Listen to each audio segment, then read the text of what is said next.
اعوذ باللہ من الشیطان الرجیم بسم اللہ الرحمن الرحیم یا ایہا الذین آمنوا اذا قمتم الى الصلاة فاغسلوا وجوہکم وأيديكم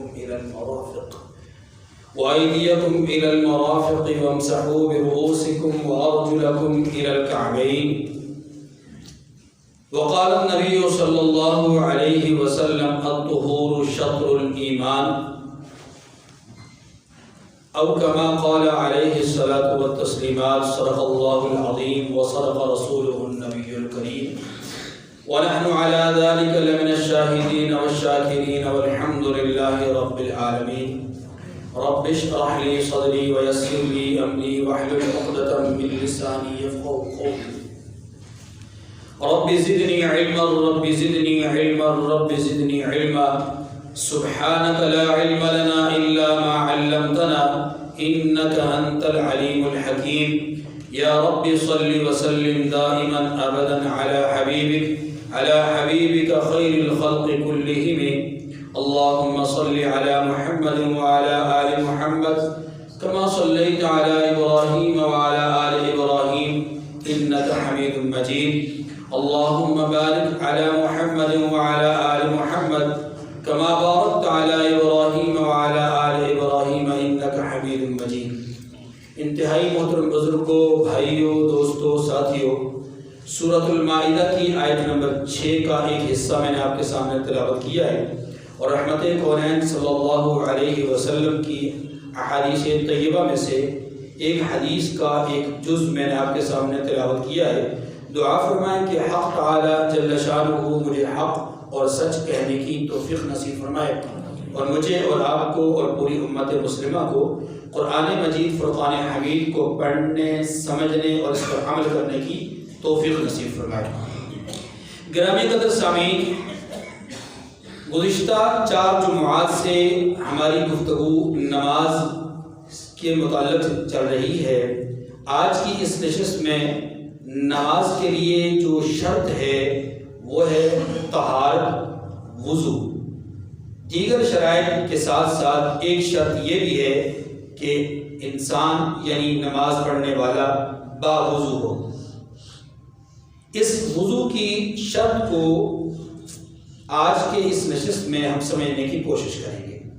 اس کے فوائد کیا ہیں، اس کے ثمرات کیا ہیں، اس کے فضائل کیا ہیں. پہلی بات یہ بات ذہن نشین فرما لیجیے کہ وضو نماز کے لیے شرط ہے، یعنی وضو اگر نہیں ہے تو نماز نہیں ہو سکتی. جو آدمی طہارت اور پاکیزگی حاصل نہیں کر سکا وہ نماز پڑھے گا بھی تو اس کی نماز نہیں ہوگی. بلکہ بعض فقہا نے تو یہ لکھا ہے کہ بغیر وضو کے سجدہ کرنا حرام ہے، اور بعض حضرات تو کفر سمجھتے ہیں کہ وضو کے بغیر سجدہ کرنا حرام ہے، یا بعض حضرات کے نزدیک کفر ہے. اس لیے وضو جو کہ نماز کے لیے انتہائی اہم ترین عمل ہے اور شرط ہے، یعنی کہ اس کے بغیر نماز نہیں ہوتی، اس سے متعلق آج کی اس نشست میں کچھ بات سمجھیں گے. اس نشست میں ہم 2 طرح کی بات کریں گے، ایک فضائل اور دوسرا اس کے طبی فوائد. چونکہ ہم 21ویں صدی میں زندگی گزار رہے ہیں اور یہ سائنسی ایجادات کے دور کی زندگی ہے یا سائنسی صدی ہے، اس لحاظ سے ہر آدمی ہر چیز میں کوشش کرتا ہے کہ کوئی جدید سے جدید بات اسے معلوم ہو، اس کا اطمینان بڑھے. تو یہ سائنسی دور ہے. اس سائنسی دور میں لوگوں کا ہمارے اعمال سے، عبادات سے، فرائض سے، جو مذہبی رسومات ہیں ان سے متعلق بھی یہی کانسیپٹ ہے کہ جی اس کی حکمت کیا ہے، اس کی حکمت کیا ہے، اس کی وجہ کیا ہے، اس کی وجہ کیا ہے، ایسا کیوں ہے، ایسا کیوں نہیں، ایسا کیوں ہے. یہ ہر آدمی دلائل کے پیچھے بھاگتا ہے. حالانکہ اصولی طور پہ ہونا یہ چاہیے کہ ہم اللہ کے بندے ہیں، اور بندگی کا حق یہ ہے، بندگی اس معنی میں ہوتی ہے یا بندگی کا مفہوم یہ ہے کہ جو ہمارے رب نے کہہ دیا مان لینا، بس حکمت کیا ہے، ثبوت کیا ہے، دلیل کیا ہے، وجہ کیا ہے، اس کا فائدہ کیا ہے، نقصان کیا ہے، رب جانے، اس کے کام جانے. ہونا تو یہ چاہیے. ہم بندے ہیں، ہمارا کام یہ ہے کہ ہم نے ماننا ہے. اللہ نے حکم دیا، رسول نے کر کے دکھلایا. اب ہمارا کام یہ ہے کہ ہم اللہ کے حکم کو مانیں، رسول اللہ کے طریقے پر چلیں، ہماری کامیابی ہے. لیکن پھر بھی مزاجوں میں چونکہ اس طرح کی چیز موجود ہے کہ ہم کوشش کرتے ہیں کہ چیزوں کو ٹیکنیکلی دیکھیں، اس کی حکمت کو دیکھیں، اس کو جانچ پڑتال کریں. تو جیسے نماز کے حوالے سے میں نے کچھ طبی فوائد آپ کے سامنے رکھے. تو پہلے بات ہم کرتے ہیں وضو کے طبی فوائد پر، پھر انشاءاللہ اس کی روحانی ترقی اور اس کے فضائل سے متعلق بات کریں گے. ہم وضو کی ابتدا ہاتھ دھونے سے کرتے ہیں. کس سے کرتے ہیں؟ ہاتھ دھونے سے. اور ہاتھ آپ جانتے ہیں کہ ہماری عام نارمل زندگی میں بہت ساری چیزوں کو ہاتھ چھوتے ہیں. اب اس کے کیمیائی جو اثرات ہیں یا اس کے جو جراثیم ہیں ان چیزوں کے، وہ ہاتھوں کے ساتھ لمس ہوتے ہیں، ہاتھوں کے ساتھ ٹچ ہوتے ہیں. اور اگر ان ہاتھوں کو دھویا نہ جائے تو وہی جراثیم اور وہی کیمیائی اثرات وہ انسان کے منہ میں جائیں گے، ناک کے قریب کرے گا ناک میں جائیں گے، آنکھ کے قریب کرے گا تو آنکھ میں جائیں گے. ہے کہ نہیں؟ مطلب آپ ہمارے لیے مشکل، اس دور میں اس سال لوگوں کے لیے یہ سمجھنا مشکل نہیں ہے. کبھی شاید اس بات کو سمجھنا شاید مشکل تھا یا مشکل ہوا کرتا ہوگا کسی کے لیے، لیکن اس سال پوری دنیا کے لیے یہ بات سمجھنا مشکل نہیں ہے کہ بار بار کہا جا رہا ہے 20 سیکنڈ تک ہاتھوں کو دھوئیں، 20 سیکنڈ تک ہاتھوں کو دھوئیں. اس کا مطلب یہ کہ ہاتھوں کے ساتھ کچھ نہ کچھ تو لگتا ہے نا، کوئی نہ کوئی جراثیم اس کے ساتھ لگتے تو ہیں، جن سے نجات پانے کے لیے کہا جاتا ہے کہ جناب 20 سیکنڈ تک اس کو صابن کے ساتھ دھوئیں، ویسے بھی نہیں، صابن کے ساتھ دھوئیں. تو شریعت مطہرہ نے وضو کی ابتدا ہی ہاتھ دھونے سے کروائی ہے. میں دھونے کے اعمال کی بات کر رہا ہوں، میں پڑھنے کی بات نہیں کر رہا.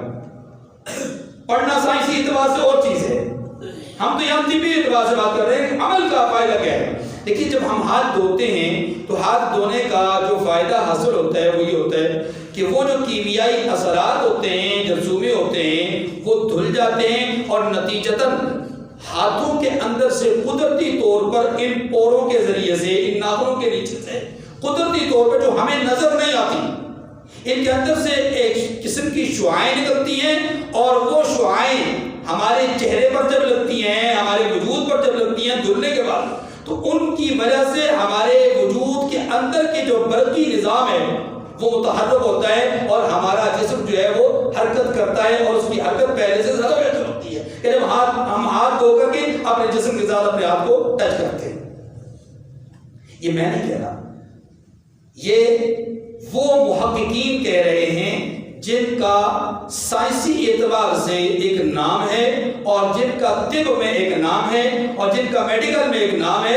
ان کی تحقیق یہ ہے کہ ہاتھ دھوئے بغیر اگر یہ ہاتھ انسان اپنے جسم کے ساتھ لگاتا ہے تو انسان کو بہت ساری موذی امراض کا خطرہ ہوتا ہے، درپیش ہوتا ہے. اس لیے ہاتھ دھو کر کے اگر آدمی اپنے جسم کے ساتھ ٹچ کرے گا تو جسم کے جس حصے پر بھی وہ ہاتھ لگیں گے ہاتھوں کے اثرات وہاں پر منتقل نہیں ہوں گے، بلکہ ہاتھوں کے اچھے نتائج مرتب ہوں گے کہ ہاتھوں کے اندر سے نکلنے والی شعاؤں کی برقی نظام کے ذریعے سے جو ہمارے وجود کے اندر جو اثرات ہیں وہ بہتر اثرات اور اچھے اثرات مرتب ہوں گے. پہلی بات. دوسری بات، ہاتھ دھونے کے بعد ہم کلی کرتے ہیں. کیا کرتے ہیں؟ کلی کرتے ہیں. یہ ہمارے مشاہدے میں بھی ہے، یہ محققین کہیں یا نہ کہیں ہمارے عام مشاہدے میں ہے، اور وہ یہ ہے کہ جب ہم باہر نکلتے ہیں تو ہمارے منہ کے اندر عام ہوا کے ذریعے سے بہت سارے جرثومے چلے جاتے ہیں، اور جس کو آپ نے بھی پریکٹیکلی بہت دفعہ یہ دیکھا ہوگا کہ جب آپ واپس آتے ہیں، کلی کرتے ہیں اور منہ کو کھنکار کر باہر بیٹھتے ہیں تو اس میں سے وہ جو لعاب ہوتا ہے، وہ جو تھوک ہوتا ہے، وہ بالکل بلیک یا بلیکنس کی طرح ہوتا ہے، یعنی یا بالکل سیاہ ہوتا ہے یا سیاہی مائل ہوتا ہے. یہ کیا ہے؟ وہ جرثومے ہیں، وہ اثرات ہیں جو باہر کی ہوا کے ذریعے سے ہمارے منہ کے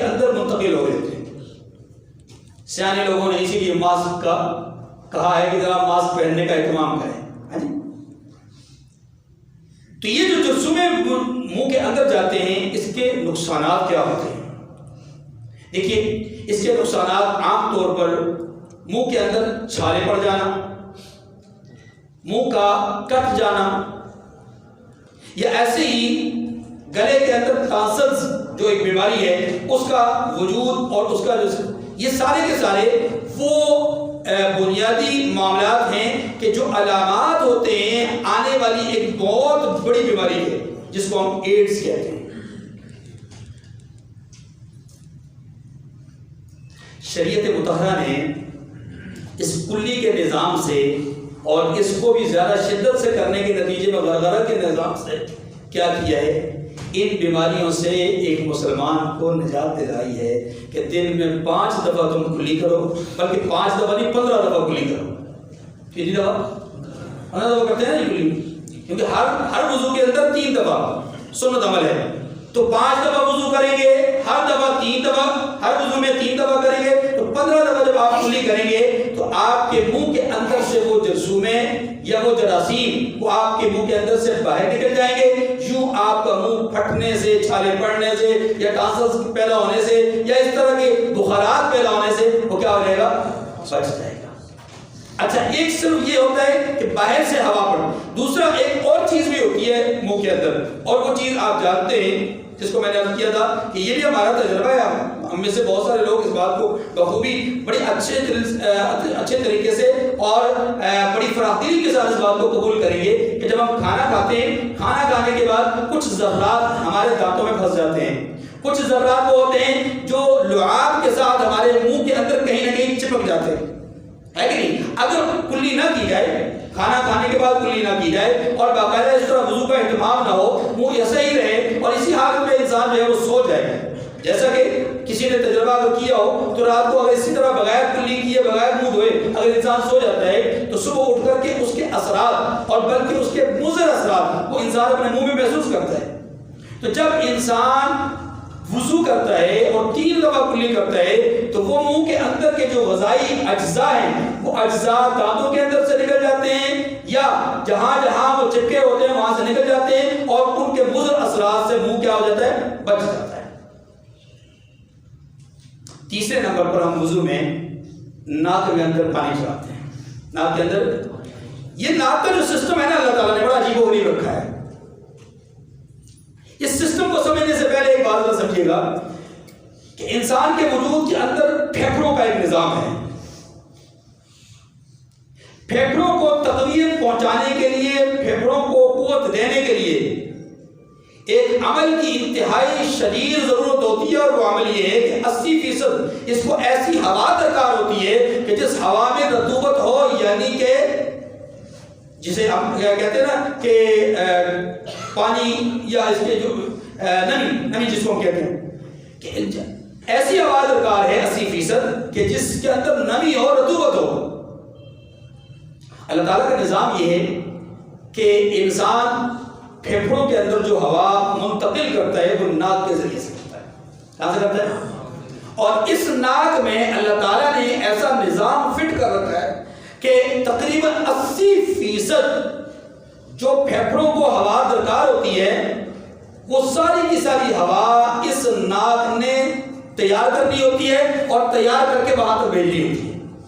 اب اگر یہ ناک اندر سے خشک رہے، یہ ناک اندر سے خشک رہے، اس کے اندر رطوبت نہ ہو تو ہوا تو جائے گی پھیپھڑوں میں، لیکن رطوبت والی نہیں جائے گی، نمی والی نہیں جائے گی جو اس کی قوت اور اس کی مضبوطی کے لیے ضرورت ہے. نتیجہ کیا ہوگا؟ ہمارے پھیپھڑے کمزور ہو جائیں گے. ہمارے پھیپھڑے کیا ہو جائیں گے؟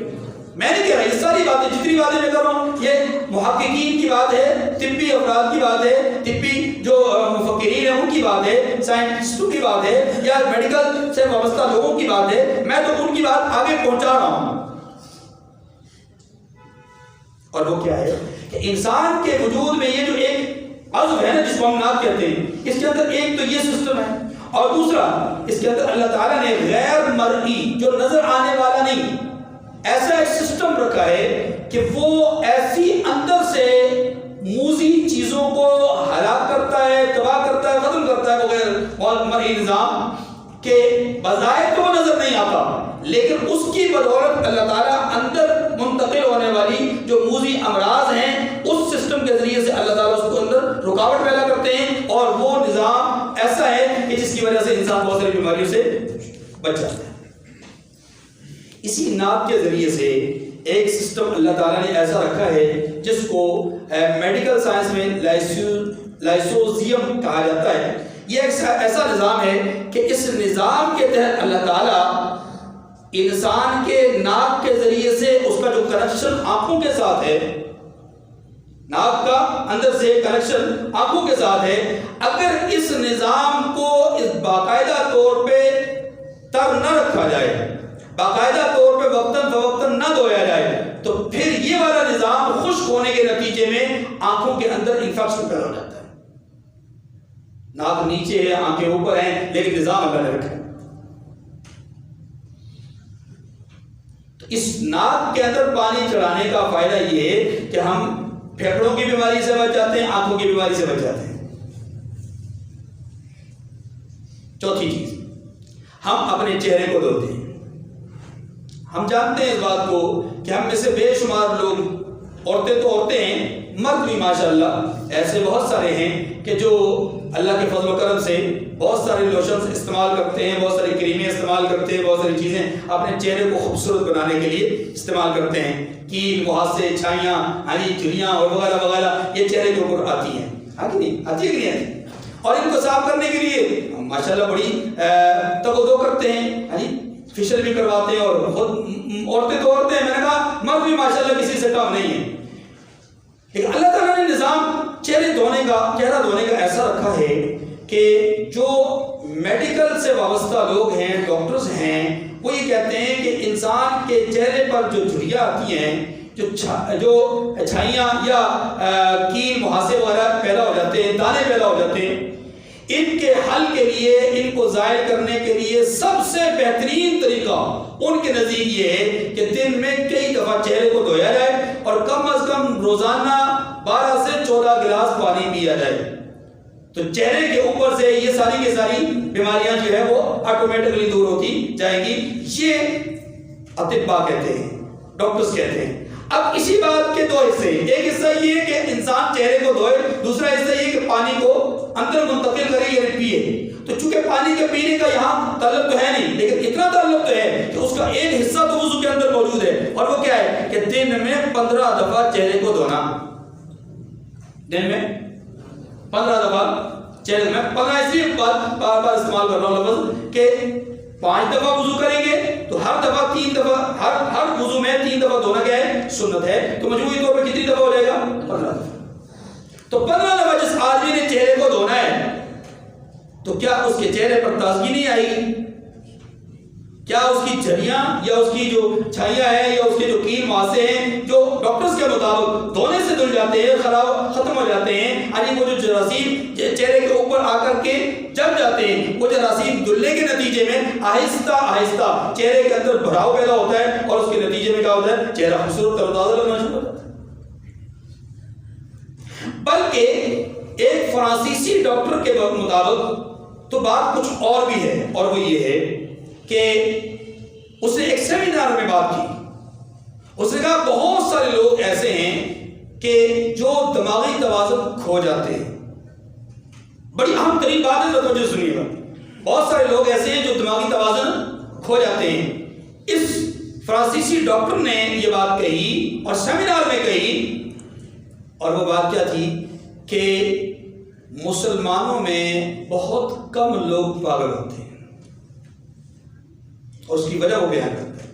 اس کی وجہ وہ یہ بیان کرتا ہے، کہتا ہے میرا تجربہ یہ ہے، میں نے تجربہ کیا ہے کچھ ایسے لوگوں کو جو کہ پاگل تھے یا نہیں پاگل تھے، ان کو میں نے یہ تجربہ کیا ان کے وجود پر کہ ان کے چہرے کو بار بار دھلوایا دن میں، اور کئی دنوں تک روزانہ کی بنیاد پہ یہ کرتا رہا، تو میں نے محسوس کیا کہ ان کا وہ پاگل پن آہستہ آہستہ ختم ہوتا گیا، صرف اس علاج کی وجہ سے۔ نہیں سمجھ رہے بات؟ کہتے ہیں وہ ڈاکٹر کہتے ہیں کہ اس علاج کی وجہ سے کئی لوگ ایسے ہیں جو پاگل تھے، اور ان کے اندر پاگل پن تھا، اس علاج کے نتیجے میں ان کا پاگل پن یا ختم ہو گیا یا بہت کم ہو گیا. اور مسلمانوں کے لیے میں اس لیے کہتا ہوں کہ مسلمانوں میں بہت کم پاگل ہوں گے، اس لیے کہ مسلمان ہر وقت یعنی 5 وقت وضو کرتے رہتے ہیں اور دن میں 15 دفعہ منہ کو دھوتے ہیں. بدقسمت ہوگا وہ آدمی کہ جو وضو نہیں کرتا ہوگا یا وضو کرنے سے ڈرتا ہوگا، وضو کرنے سے کتراتا ہوگا. ورنہ سائنٹسٹ تو یہ کہتے ہیں، ڈاکٹر تو یہ کہتے ہیں کہ یہ بڑا اچھا فارمولا ہے، انسان کی صحت. بند کر دیجیے مہربانی. باقی ہم آپ بھی اپنا موبائل نکال کر چیک کر لیں، اگر کسی کو آنا تو بند کر دیجیے پلیز. مسجد میں آتے ہی عجیب لوگ ہیں، اندازے ہی نہیں. بند کروائیں جناب، باہر بھیجیں. عجیب موبائل بند کر دیجیے، کسی کے بعد موبائل کھلا بنا. باقی آپ اپنا موبائل چیک کر لیں. سارا نظام مطلب وہ جو ایک ترتیب ہوتی ہے اس ساتھ ڈسٹرب ہو جاتی ہے. نماز کے اندر بھی شون ہو رہی ہوتی ہے اور بیان کے اندر بھی ایسے ہوتے ہیں. جو سننا چاہتے ہیں ان کو تو کم از کم ڈسٹرب نہ کریں. اچھا خیر عرض کر رہا تھا کہ یہ جو نظام اللہ تعالیٰ نے ہمیں دیا ہے یہ انتہائی بہترین نظام ہے.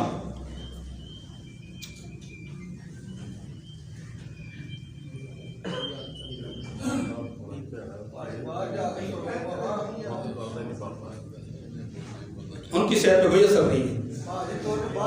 اچھی بات نہیں ہے. اچھا توجہ بہتر تو کریں گے، بند کر دیں. اچھا جی بات سنیں. میں یہ عرض کر رہا تھا کہ اللہ کی تبارک و تعالیٰ نے یہ جو ہمیں نظام دیا ہے یہ بڑا زبردست نظام دیا ہے، یہ بڑا بہترین نظام دیا ہے کہ چہرہ دھونے سے انسان کے اندر پاگل پن نہیں آتا. اور یہ رحمت کائنات صلی اللہ علیہ وسلم نے کیا فرمایا اس کے لیے؟ میں قیامت کے دن اپنے امتیوں کو چمکتے چہروں سے پہچانوں گا.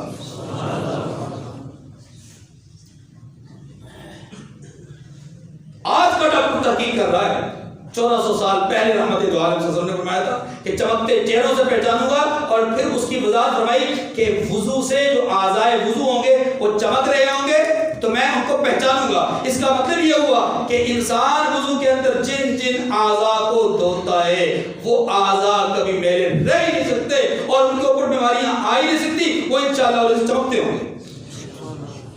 اگر عارضی طور پہ کہیں کوئی پرابلم ہے تو وہ دوسرے لوگوں سے بہت کم ہوگی. پر اس فرانسیسی ڈاکٹر کے مطابق کیا ہے کہ یہ ایک بہت بڑی اچیومنٹ ہے کہ انسان جو ہے وہ ترقی کرتا ہے اس لحاظ سے کہ اس کے اندر پاگل پن نہیں آتا.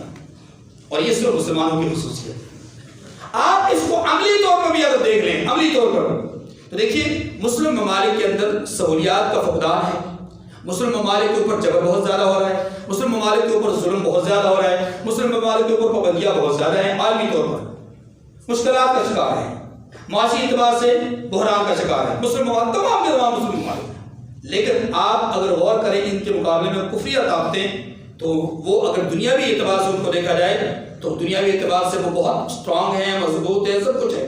لیکن اس کے باوجود بھی آپ عالمی برادری کا ایک دائرانہ نظر اس پر ڈالیں، آپ دیکھیں گے، محسوس کریں گے کہ واقعی مسلمانوں میں پاگل کم ہیں نسبتاً دوسری قوموں کے. حیرانگی کی بات ہے کہ جن ممالک میں کوئی آدمی اگر ایک دن کے لیے بھی بے روزگار ہو تو اس کو اس کا ملک اس دن کا خرچ دیتی ہے. ہمارے یہاں تو 10 سال تک بھی کوئی آدمی بے روزگار اس بیچارے کو پوچھنے والا کوئی نہیں. لیکن اس کے باوجود بھی ہمارا مسلمان پاگل کم ہوتا ہے اور غیر مسلم پاگل زیادہ ہوتا ہے. اس کا مطلب یہ ہوا کہ فرانسیسی ڈاکٹر نے بات درست کی ہے کہ مسلمان اپنے اس عمل کی وجہ سے اللہ تعالیٰ اس کے اندر یہ نورانیت یا برکات پیدا فرما دیتے ہیں کہ اس کے اندر پاگل پن نہیں آتا. 5ویں نمبر پر ہم دھوتے ہیں جناب اپنے بازوؤں کو. میں مختصر کر کے آگے جا رہا ہوں. 5ویں نمبر پر ہم کیا دھوتے ہیں؟ اپنے بازوؤں کو. ڈاکٹر سی کہتے ہیں کہ اس کوہنی کے اندر اس کے قریب 3 رگیں ایسی ہیں کہ جن تینوں رگوں کا ڈائریکٹ تعلق ہے دل کے ساتھ، جگر کے ساتھ اور دماغ کے ساتھ. ان 3 اعضاء کے ساتھ تعلق ہے کس کا؟ ان 3 رگوں کا جو کوہنی سے جڑی ہوئی ہیں، یعنی اس یہاں سے جاتی ہے گزر کر. اور ڈاکٹر یہ کہتے ہیں کہ ان رگوں کو اگر تر نہ کیا جائے وقتاً فوقتاً تو دل، جگر اور دماغ خشک ہو جاتا ہے. اندازہ کیجیے، رگیں یہاں ہیں، یعنی دل یہاں، جگر ادھر، دماغ ادھر، یعنی ان رگوں کا ادھر جو تعلق ہے، یہ نظام قدرت ہے نا جی، یہ نظام قدرت ہے. بال سے زیادہ باریک یا بال کی طرح بھی انسان کے وجود میں شریانیں اور وہ جو مطلب اندر جو کیا کہتے ہیں اس کو رگیں ہیں، وہ باریک باریک رگیں، ان کا جال اس طرح کا اللہ تعالیٰ نے پھیلایا ہوا ہے یا اندر جو ہے وہ فٹ کیا ہوا ہے نظام کو، کہ ایسا نظام کوئی کائنات میں بنا ہی.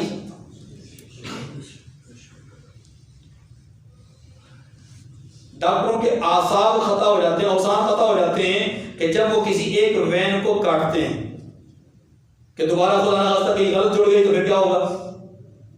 بات ہماری بھی ہے. خیر عرض یہ کر رہا تھا کہ اس کوہنی سے متصل 3 رگیں ایسی ہیں کہ جن کا ڈائریکٹ تعلق کس کے ساتھ ہے؟ دل کے ساتھ، جگر کے ساتھ اور دماغ کے ساتھ. یہ تر رہے ہیں تو وہ تینوں اعضاء تر رہتے ہیں. اگر یہ خشک رہیں تو پھر وہ اعضاء بھی خشک رہیں گے. اب ان کی خشکی کا نتیجہ کیا ہوگا؟ جگر خشک رہے تو معدہ کام نہیں کرتا، جگر خشک رہے تو انسان کے اعضاء کام چھوڑ دیتے ہیں، اور اگر دل خشک ہو جائے تو انسان کی سانسیں رک جاتی ہیں، دماغ خشک ہو جائے تو انسان پاگل ہو جاتا ہے. کتنا معمولی سا عمل ہے کہ وضو کرنا ہے، بازوؤں کو دھونا ہے، اور دھو کر کے 1 دفعہ نہیں 3 دفعہ دھونا ہے. ہر نماز کے ساتھ دھونے کی کوشش کرنی ہے، لیکن جب بھی دھونا ہے 3 دفعہ دھونا ہے. 3 دفعہ دھونے کے نتیجے میں پانی زیادہ سے زیادہ یہاں پر پہنچے گا، اور پانی بہانا ہے، پانی لگانا نہیں. حکم یہ بھی ہے کہ پانی بہانا ہے، پانی لگانا نہیں، تاکہ زیادہ سے زیادہ مقدار میں ان رگوں تک پانی ان کے اوپر حرکت کرے اور ان کے اوپر پانی چلے. اس کے نتیجے میں کیا ہوگا؟ ان کی وجہ سے قدرتی طور پہ نظام ایسا ہے کہ وہ جو 3 اعضاء ہیں ان کے اندر تازگی پیدا ہوگی، نمی پیدا ہوگی، تری پیدا ہوگی، اور جس کی وجہ سے ان کے اندر بیماریاں پیدا ہونے کے خطرات کم از کم ہوں گے، امکانات کم از کم ہوں گے. اس کے بعد ایک کام ہم کرتے ہیں مسح کا. سر کا مسح کرتے ہیں، گردن کا مسح کرتے ہیں، ہے کہ نہیں؟ یہ جو سر اور گردن کا ہم مسح کرتے ہیں اس کے بھی فوائد ہیں، یہ بغیر فوائد کے نہیں ہیں. جب ہم ہاتھ تر کر کے سر کے اوپر پھیرتے ہیں تو دماغ کی طرح، اب دماغ کو ہماری طرف سے 3 طرف سے پانی ملا. اور کریں، چہرے کو دھویا، دماغ پہ اس کے اثرات منتقل ہوئے، جیسا میں نے فرانسیسی ڈاکٹر کی بات کی. اپنے بازوؤں کو دھویا، دماغ پہ اس کے اثرات منتقل ہوئے، یہ بھی ایک بات. اب تیسری بات کیا ہے کہ جب ہم چہرے اپنا ہاتھ کو جو ہے وہ گیلا کر کے مسح کرتے ہیں تو اس کے اثرات بھی دماغ پر پڑتے ہیں، اور نتیجہ کیا ہوتا ہے کہ دماغ تر و تازہ رہتا ہے. دماغ تر و تازہ رہتا ہے. اسی وجہ سے جب اللہ کے رسول صلی اللہ علیہ وسلم نے ایک بات کہی ہے، کاش کہ ہم معاملات کو سمجھنے کی کوشش کریں. اللہ کے رسول صلی اللہ علیہ وسلم نے فرمایا کہ جب تمہیں غصہ آئے زیادہ تو کیا کرو؟ بس میں کیوں؟ اس لیے کہ غصے کا تعلق کس سے ہے؟ دماغ سے ہے. تو 3 دفعہ جب دماغ کی طرف پانی کا اثر جائے گا تو دماغ کیا ہو جائے گا؟ ٹھنڈا ہو جائے گا. بلڈ پریشر کے مریض حضرات اگر دن میں کئی دفعہ وضو کرنے کا اہتمام کریں، جب بھی وضو ٹوٹے اہتمام کریں، اللہ تعالیٰ اس برکت سے ان کی اس بیماری کو آہستہ آہستہ رفع کر دیں گے. پھر گردن ہے، گردن کا ہم مسح کرتے ہیں تو گردن یعنی جو گردن ہے اور یہ جو گلا ہے اس کے درمیان میں ایک رگ ہے جس کو ہم کیا کہتے ہیں؟ شہ رگ. کیا کہتے ہیں؟ نحن اقرب الیہ من حبل الورید. اللہ پاک فرماتے ہیں ہم حبل الورید سے بھی زیادہ قریب ہے، شہرک سے بھی زیادہ قریب ہے. وہ جو شہرک ہے اس کا تعلق ہے انسان کی ریڑھ کی ہڈی کے ساتھ. کس کے ساتھ؟ ریڑھ کی ہڈی کے ساتھ. اور پھر اس ریڑھ کی ہڈی کا تعلق ہے پورے کے پورے وجود کی تمام جوڑوں کے ساتھ.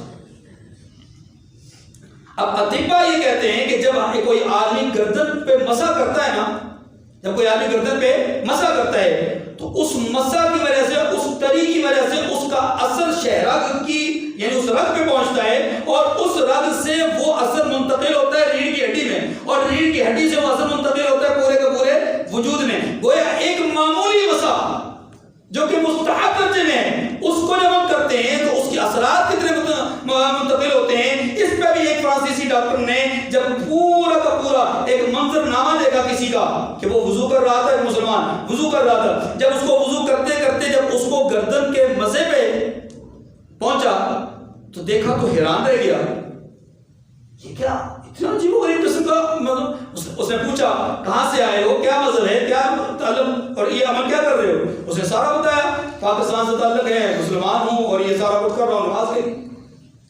اچھا ایک سوال ہے میرا، یہ بتاؤ کہ تمہارے ملک میں پاگلوں کی تعداد کتنی ہے؟ اس کے لیے تو حیرتناک بات تھی نا، ہے بڑا عجیب و غریب قسم کا سوال تھا۔ ہو سکتا ہے مجھے ایسا کوئی آدمی ہوتا تو زیادہ غصے میں آ جاتا۔ تحمل سے میری بات سنو، تمہارے ملک میں پاگلوں کی تعداد کم ہے یا زیادہ ہے؟ اس کا یہ بہت کم ہے، بہت کم ہے نسبتاً۔ آپ اپنی آبادی کے لحاظ سے دیکھ لیجیے، یورپین ممالک کے اعتبار سے دیکھ لیجیے، یہاں تعداد بہت کم ہے، پرسنٹیج وائز بات کرو۔ اس نے کہا کم ہی ہو سکتی ہے، زیادہ نہیں ہو سکتی، کیونکہ جو عمل تم ابھی کر رہے تھے میری تحقیق کے مطابق، جو آدمی اپنی گردن کو خشکی سے بچاتا ہے، تر رکھنے کی کوشش کرتا ہے، اس کی برکت سے اس کی ریڑھ کی ہڈی کمزور نہیں ہوتی، اور جب ریڑھ کی ہڈی کمزور نہیں ہوگی تو دیگر اعضاء بھی کمزور نہیں ہوں گے۔ پھر آپ پاؤں دھوتے ہیں، اور پاؤں کے ذریعے سے اللہ تبارک و تعالیٰ جو ہمیں فائدہ عطا فرماتے ہیں وہ یہ ہے کہ پاؤں، آپ جانتے ہیں کہ زیادہ تر پاؤں کے اوپر دھول مٹی وغیرہ یہ زیادہ تر پاؤں پہ پڑتی ہے۔ اب جب ہم پاؤں دھو رہے ہوتے ہیں تو وہ جراثیم، وہ کیمیائی جو مضر اثرات ہیں وہ سارے کے سارے پاؤں پہ ہوتے ہیں۔ جب وہ دھل جاتے ہیں اللہ تبارک و تعالیٰ کیا کرتے ہیں کہ اس پاؤں کے جو ناخن ہیں نا، ان ناخنوں کے ذریعے سے، برقی شعاعوں کے ذریعے سے انسان کے اوپر کے جسم کی طرف اس کے اثرات منتقل فرماتے ہیں، اور یوں اس کا جسم اپنی ٹانگوں کے اوپر مضبوطی کے اعتبار سے مضبوط ہوتا ہے، اور پھر آہستہ آہستہ پورے وجود کی طرف وہ منتقل ہوتا ہے۔ یہ ساری وہ گفتگو تھی جو طبی فوائد کے اعتبار سے ڈاکٹرز نے بتائی، اطباء نے بتائی، میں نے آپ کے سامنے رکھی۔ پہلا جز ختم ہو گیا میری آج کی گفتگو کا۔ دوسرا جز، وضو کے روحانی اثرات کیا ہیں؟ نمبر 1 یہ حکم الہی ہے۔ نمبر 2 رحمت دو عالم صلی اللہ علیہ وسلم نے فرمایا الطہور شطر الایمان، صفائی آدھا ایمان ہے۔ صفائی، اب آپ اس کو چھوڑ دینا، وہ جو سائنسی باتیں ان کو ایک طرف رکھ لیں، صفائی کیا ہے؟ آدھا ایمان ہے۔ پھر رحمت دو عالم صلی اللہ علیہ وسلم نے یہ بھی ارشاد فرمایا کہ بنی الاسلام علی النظافہ، اسلام کی بنیاد پاکیزگی پر رکھی گئی ہے۔ پھر آپ صلی اللہ علیہ وسلم نے یہ بھی ارشاد فرمایا کہ قیامت کے دن میری امت کے لوگ مجھ پر پیش کیے جائیں گے تو میں انہیں ان کے چہروں کی چمک دمک سے پہچانوں گا۔ پھر رحمت دو عالم صلی اللہ علیہ وسلم نے یہ بھی ارشاد فرمایا کہ جب کوئی بندہ مومن وضو کرتا ہے تو جب وہ منہ میں پانی ہاتھ دھوتا ہے تو ہاتھ کے گناہ جڑ جاتے ہیں، منہ کے اندر پانی ڈالتا ہے کلی کرتا ہے تو منہ کے اندر کے گناہ جڑ جاتے ہیں، ناک کے اندر پانی ڈالتا ہے تو وہاں کے گناہ جڑ جاتے ہیں۔ ایسی چہرہ، ایسی بازو، ایسی سر کا مسح اور ایسے پاؤں کے دھونے، ان تمام اعضاء سے ہر عضو سے اس کے دھونے کے نتیجے میں اللہ تعالیٰ گناہوں کو جھاڑ کر رکھ دیتے ہیں۔ اور یہ بزرگوں کے واقعات میں، بزرگوں کے تجربات میں اور مشاہدات میں جو صاحب کشف بزرگ ہیں انہوں نے خود بتلایا کہ میں خود دیکھ رہا ہوں کہ فلاں آدمی کے فلاں گناہ جھاڑ رہے ہیں۔ مجھے آپ کو تو سمجھ میں نہیں آتی لیکن بزرگوں کو تو سمجھ میں آتی ہے۔ رحمت دو عالم صلی اللہ علیہ وسلم نے جو بات کہی بھائی ہے وہ یقیناً حق اور سچ ہے، اس میں جھوٹ کا امکان بھی نہیں۔ آپ صلی اللہ علیہ وسلم نے ارشاد فرمایا کہ جب کوئی آدمی وضو کرتا ہے اللہ تبارک و تعالیٰ اس کی خطاؤں کو معاف فرما دیتے ہیں، گناہوں کو بخش دیتے ہیں۔ پھر آپ نے یہ بھی ارشاد فرمایا کہ جب وضو کر کے فارغ ہوتے ہیں اور اس کے بعد کلمہ شہادت پڑھتے ہیں اشہد ان لا الہ الا اللہ واشہد ان محمدا رسول اللہ، محمد عبدہ ورسولہ، جب یہ پڑھتے ہیں اور اس کے بعد ایک دعا پڑھتے ہیں اللہم اجعلنی من التوابین واجعلنی من المتطہرین، بغیر انگلی آسمان کی طرف اٹھائے۔ یہ مسئلہ ذہن میں رکھ لیجیے گا، بہت سارے لوگ کلمہ شہادت پڑھتے ہوئے انگلی آسمان کی طرف اٹھاتے ہیں، اس کی ضرورت نہیں ہے، اس کا ثبوت نہیں ہے۔ کلمہ طیبہ پر کلمہ شہادت پڑھنے کا ثبوت ہے، کلمہ شہادت پڑھیے، دعا پڑھیے، دعا پڑھنے کے نتیجے میں اللہ کے رسول کیا فرماتے ہیں؟ جس آدمی نے یہ عمل کیا وضو کرنے کے بعد اس کے لیے جنت کے 8 دروازے کھول دیے۔ کی مرضی ہے جس دروازے سے چاہے داخل ہو. معمولی فضیلت ہے. رحمت دو عالم صلی اللہ علیہ وسلم کی احادیث طیبہ میں یہ بات بھی موجود ہے کہ آپ علیہ السلام نے فرمایا کہ وضو مومن کا ہتھیار ہے. وضو مومن کا کیا ہے؟ ہتھیار ہے. اور قیامت کے دن مومن کو اس کے اعضاء پر ان اعضاء پر زیور پہنایا جائے گا جن اعضاء پر وضو کا پانی پہنچا. یہ وضو ہی ہے جناب کہ جس کی برکات سے اللہ تبارک و تعالی کی طرف سے جو ثمرات اور اعزاز بخشا جاتا ہے وہ یہ انسان کے ساتھ فرشتوں کو لگا دیا جاتا ہے. وہ فرشتے اس کی حفاظت کرتے ہیں. یہ بھی اعزاز ہے کہ جس حالت میں جتنی دیر تک انسان وضو میں رہتا ہے اتنی دیر تک وہ عبادت میں شمار کیا جاتا ہے. یہ وضو ہی کی برکات ہیں کہ جان کنی کا وقت ہو، نزع کا عالم ہو تو اللہ تبارک و تعالی مشکلات کو دور فرما دیتے ہیں. یہ وضو ہی کی برکات ہے کہ اللہ تبارک و تعالی اپنے حفظ و امان میں رکھتے ہیں. اور آخری بات کہہ کے میں بات ختم کرتا ہوں. اللہ کرے مجھے اور آپ کو اس عمل کی فضیلت اور اس کی عظمت سمجھ میں آئے. رحمت دو عالم صلی اللہ علیہ وسلم. آخری دو باتیں. اللہ کے نبی صلی اللہ علیہ وسلم نے فرمایا کہ جو آدمی ایسے وقت میں کہ جب وضو کرنا مشکل ہو، وضو کرنا کیا ہو؟ مشکل ہو، کامل وضو کرے، کامل وضو کرے، اللہ تبارک و تعالیٰ اس کی خطاؤں کو، گناہوں کو معاف فرما دیتے ہیں. اور ایک موقع پر رحمت دو عالم صلی اللہ علیہ وسلم نے حضرت بلال رضی اللہ تعالیٰ عنہ سے پوچھا، اے بلال، میں جب جنت میں داخل ہو رہا تھا، جب جنت میں داخل ہوا تو میں نے اپنے آگے آگے کسی کے چلنے کی آواز سنی، آہٹ سنائی دی مجھے. تو میں نے جبرائیل امین سے پوچھا کہ جبرائیل، یہ مجھ سے پہلے جنت میں پاؤں کی آواز کس کی آ رہی ہے چلنے کی؟ تو جبرائیل امین نے عرض کی کہ یا رسول اللہ، آپ سے پہلے یہاں تو کوئی نہیں آیا، لیکن آپ کا ایک غلام زمین پر چل رہا ہے، اللہ اس کے پاؤں کی آہٹ آپ کو جنت میں سنائی دے. آخر صلی اللہ علیہ وسلم نے پوچھا کہ بلال، آپ کا کون سا عمل ہے؟ بڑے بڑے صحابہ ہیں، بڑے بڑے لوگ ہیں یہاں پر، آپ کے پاؤں کی زمین پہ چلنے کی آہٹ آسمان میں، آسمانوں سے اوپر جنت میں، اور مجھے سنائی دے رہی، یہ کیا ماجرا ہے؟ کون سا عمل ہے؟ تو حضرت بلال رضی اللہ تعالیٰ نے جو بات فرمائی نا، وہ میرے اور آپ کے ایمان کو اگر نہ بڑھائے تو پھر ہمارا ایمان بڑا کمزور ہے. جناب بلال رضی اللہ عنہ کہتے ہیں کہ یا رسول اللہ، اور تو کچھ نہیں، صرف یہ ہے کہ جب میں اذان پڑھتا ہوں تو اذان کے فوراً بعد 2 رکعت نماز پڑھتا ہوں نفل. ایک تو میرا یہ عمل ہے، اور دوسرا شاید یہ عمل ہے کہ میرا جب بھی وضو ٹوٹتا ہے میں فوراً وضو کر لیتا ہوں، بغیر وضو نہیں رہتا. واخر دعوانا ان الحمد للہ.